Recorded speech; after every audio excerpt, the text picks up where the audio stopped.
Assalamu alaikum everyone. In the last video we had discussed about law of conservation of mass. The statement of this law was that mass can neither be created nor be destroyed. मतलब mass ना तो create होता है ना destroy होता है.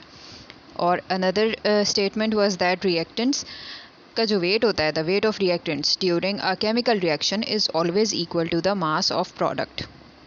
ये weight of product meaning जितना आप रिएक्टेंट का मास लेंगे उतना ही प्रोडक्ट बनता है. There is no increase, there is no decrease. So there are certain different concepts related to this. शुरुआत में there was a concept called phlogiston. होता क्या था कि साइंटिस्ट जो हैं वो एक एक्सपेरिमेंट परफॉर्म कर रहे हैं. ठीक है, अब एक ऐसा रिएक्शन है जिसमें कोई गैसेस बन रही हैं. अब गैसेस को अगर आप किसी ओपन वेसल के अंदर आप रिएक्शन करवा रहे हैं तो गैस बनेगी और वो हवा में शामिल हो जाएगी. तो एज अ रिज़ल्ट आपके प्रोडक्ट का मास कम आएगा. लेवोजियर ने एक्चुअली लॉ स्टेट किया था ना, law of conservation of mass का.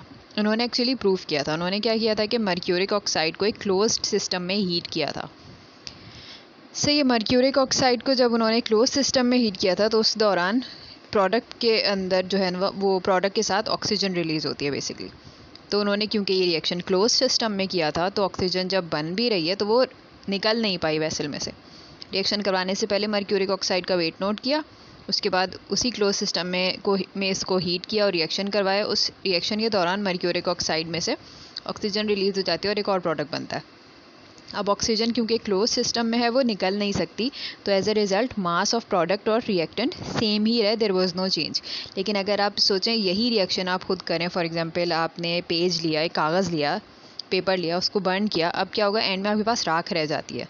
तो यू कैन ईज़िली नोटिस कि जो पेज है, उस पेपर जो है उसका बेसिकली वज़न कम हो जाता है. तो पुराने ज़माने में कॉन्सेप्ट कहा जाता था कि चीज़ों के अंदर से फ्लॉगिस्टॉन रिलीज़ हो जाता है, एज अ रिज़ल्ट उनका वेट कम हो जाता है.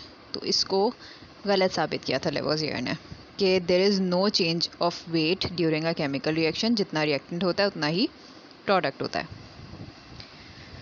ओके, लैंडोल्ट एक साइंटिस्ट हैं, उन्होंने भी इसको प्रूव किया था law of conservation of mass को. उन्होंने ये एच शेप ट्यूब ली थी, उसमें एक साइड पर सोडियम क्लोराइड सॉल्यूशन है, दूसरे साइड पर सिल्वर नाइट्रेट सॉल्यूशन है, और बीच में आप देख सकते हैं कि एक सेक्शन है जहाँ पर कनेक्टेड हैं दोनों ट्यूब्स एक दूसरे से, और ये बिल्कुल क्लोज्ड है, कुछ भी रिलीज़ नहीं हो सकता इस ट्यूब में से.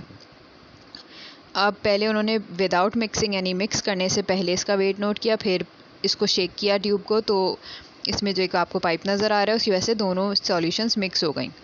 मिक्स होने के बाद AgCl यानी सिल्वर क्लोराइड के वाइट कलर के प्रेसिपिटेट्स नज़र आते हैं. दोनों सॉल्यूशंस ओरिजिनली NaCl और सिल्वर नाइट्रेट ट्रांसपेरेंट सॉल्यूशंस होती हैं, सॉल्युबल इन वाटर हैं दोनों, तो बिल्कुल ट्रांसपेरेंट है, आपको बिल्कुल इनके आर पार नज़र आ रहा होगा. लेकिन जब ये रिएक्शन कंप्लीट हो जाता है तो सिल्वर क्लोराइड जो बन रहा है प्रोडक्ट साइड पे, उसके वाइट कलर के प्रेसिपिटेट्स होते हैं, वाइट कलर का एक सॉल्ट बनता है इसका.